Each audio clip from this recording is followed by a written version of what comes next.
Alright, Kimbo White here. I didn't think I'd be able to get a video up for this one because I just got home. Been out mowing, hot as hell. Good old summer Indiana weather. And what you'll probably get is a still photo of me talking with the audio like I've been getting. I don't know if it's because of the YouTube uploader or if it's my camera, which I'm hoping not, knock on wood. But I might have to break down just go Kimbo get a new camera here soon. Been using this one for about 4 years, so you really couldn't complain if it was. Uh, but it must be that a lot of people love to see my handsome debonair face talking on here because uh, I lost like 12 subscribers because these videos have been shitty. So whatever. Uh, I don't know. Maybe it's just people that lost their internet service and don't have YouTube channels anymore. I don't know. I don't really give a shit. But I've got my picks wrote down from earlier.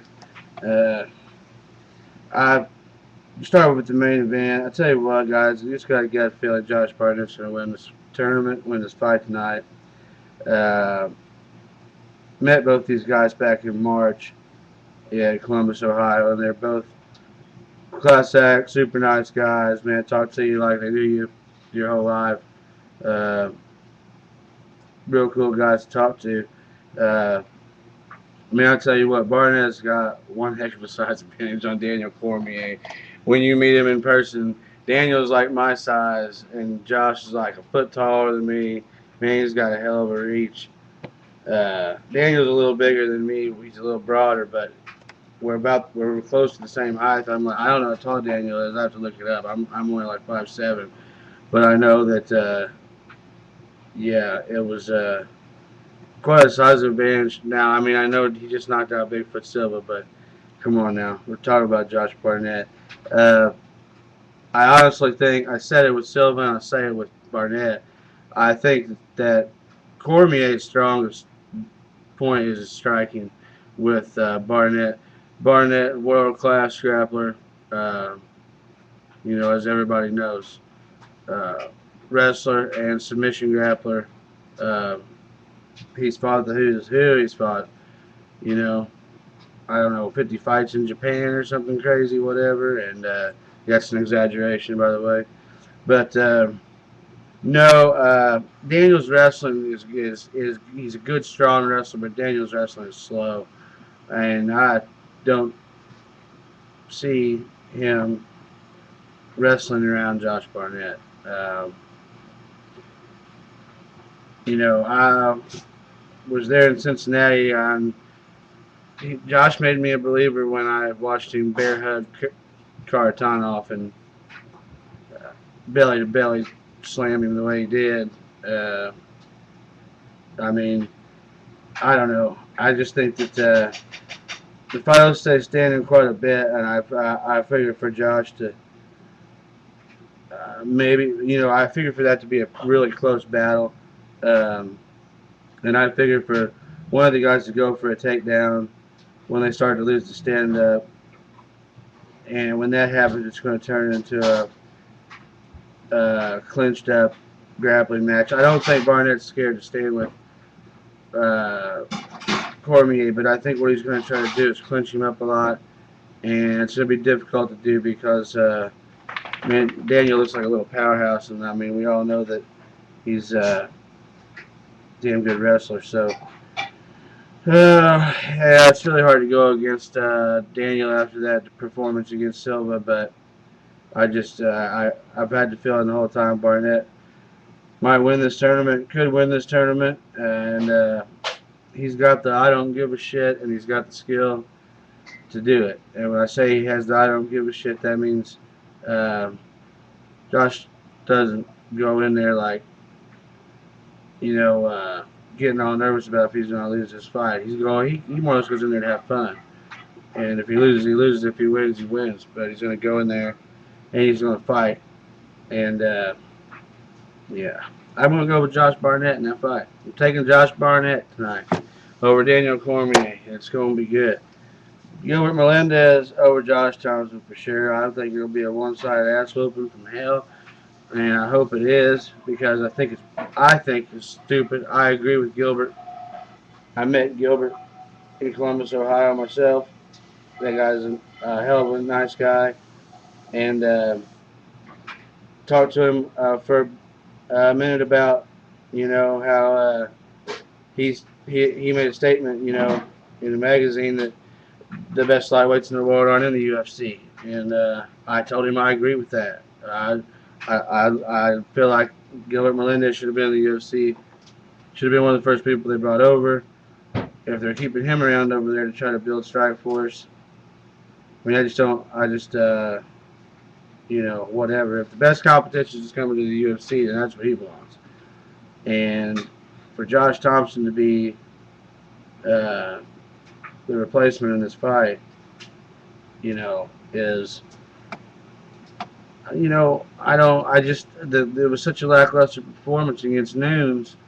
I mean, he did what he had to do, but I guess it's like, who else is Strikeforce give Melendez? That's why he needs to be in the UFC. That's why he needs to fight Frankie Edgar, Gary Maynard, Ben Henderson. That's who he needs to be fighting. Um, I am gonna go with Cavalcanti in the next fight for sure. No two ways about it. And Spain in the last one there on the main card. There's only 4 fights on the main card, I suppose. And then on the prelims, I'll go with Cavalcanti. Uh, Virgil Zwicker. I'm gonna go with hope Virgil can win tonight. Hopefully he pulls it out for me. I'll go with Virgil in that fight. He's fighting a fairly new fella. I don't really want to look a bunch of stuff up right now and waste people's time on this video. I was trying to throw one out real quick before the fight, so go with Virgil Zwicker, Derek Meeman,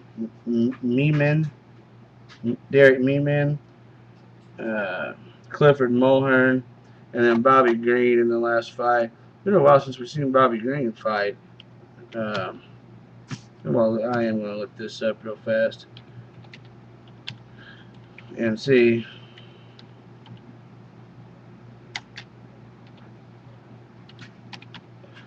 One second. All right, let's see here.